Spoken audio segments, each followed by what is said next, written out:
once I made that adjustment in life, I'm way happier now. Like the happiness level has just gone up, and I'm able to say no to so many more things, whereas before I couldn't say no to anyone or anything. People look at men, ew, you a bitch ass dude for meditating. What, yoga? That's for girls.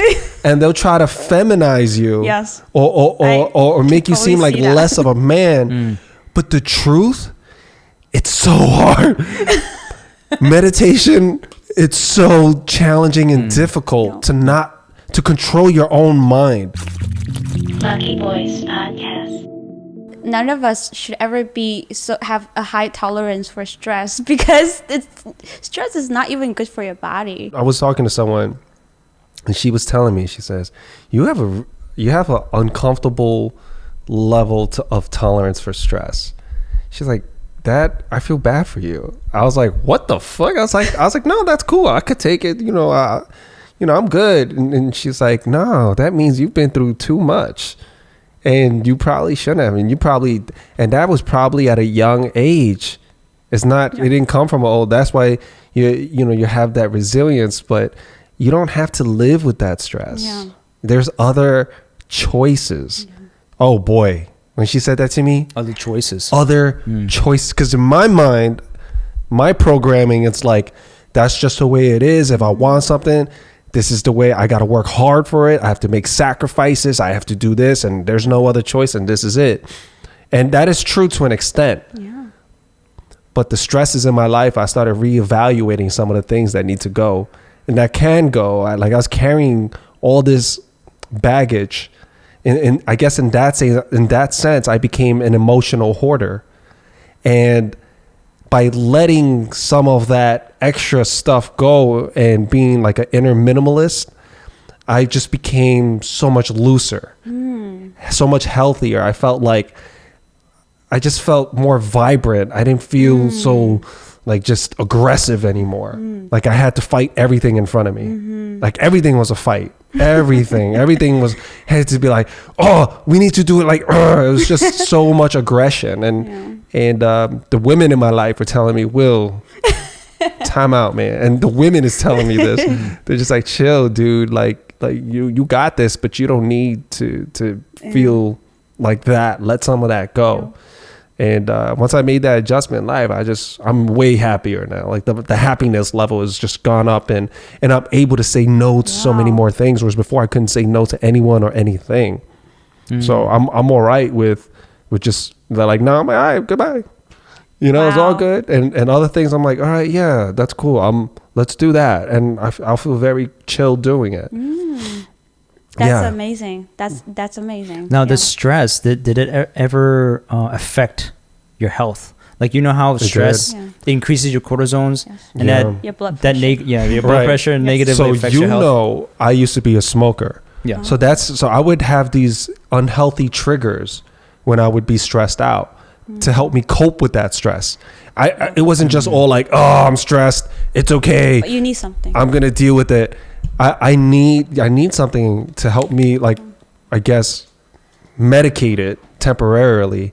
And I wasn't into meditation. I didn't really believe in any of that stuff. Yeah. So I really just focused on, like, either I'd have a drink, like after work. I'll be like, oh man, that was a tough day. Yes. I go to the bar, meet up with my friends, and that was my way of kind of balancing hard. Work hard, party hard. So I'm sure we all heard that saying, and that actually burnt me out even more emotionally. Right. And it's these unhealthy things I put in place that I thought made me happy that just wasn't conducive to my health or my spirituality. So I drank, I smoked a lot of cigarettes. And I mean, Norm, you remember how much? Oh yeah, I think it was you were chain smoking basically, like a pack a day. Yeah, 2 packs a day. I was killing it. I was smoking so much. The more Sounds stressed like you're really stressed. Yeah, and then that leads to everything. So then you start connecting, and that's how you go into a downward trend. You start connecting cigarettes with food, cigarettes with happiness, cigarettes with whatever. When you wake up, when you go to bed, when you watch TV, whatever, certain types. You just have all these connections with unhealthy habits, right?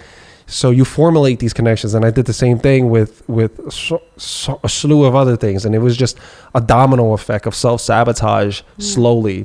It was so incremental that to me it just felt normal. That's just the way it is. It is, until one day I just kind of looked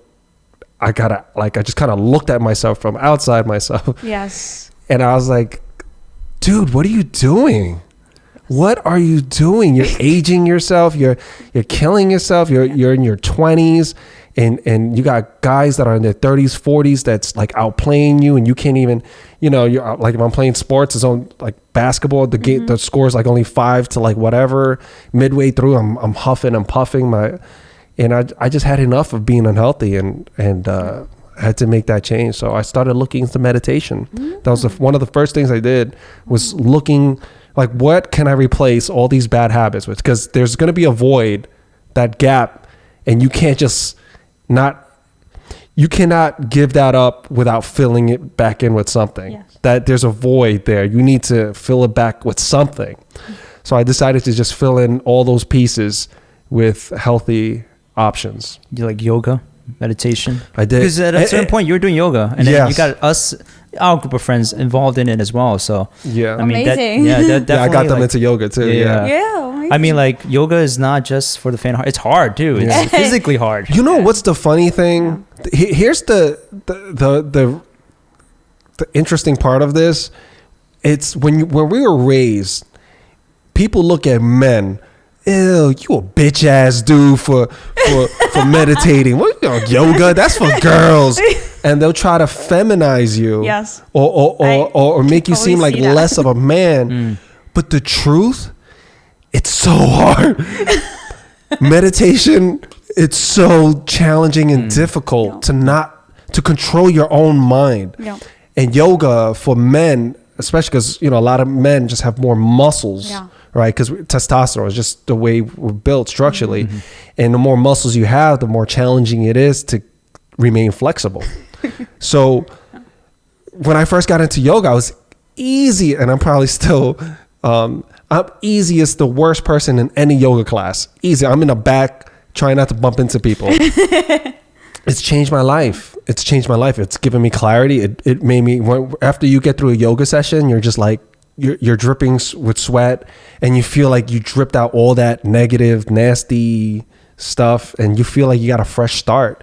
After you take that shower, you get yourself cleaned up, you feel clean inside too. And you're more flexible, so your blood's flowing better, and you get more clarity. And I love that stuff.